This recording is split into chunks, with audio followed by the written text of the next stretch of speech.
chance that they can even become state witnesses anymore.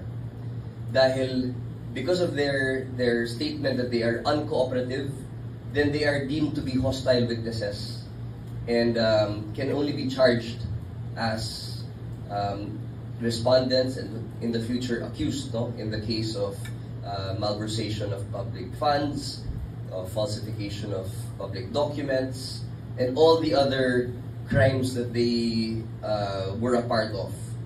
Dahil alam naman ho natin na higit 4,000 po ang sinalihan nilang bids around the country, and kahit anong scheme or scam na nakita natin sa DPWH, kasama sila.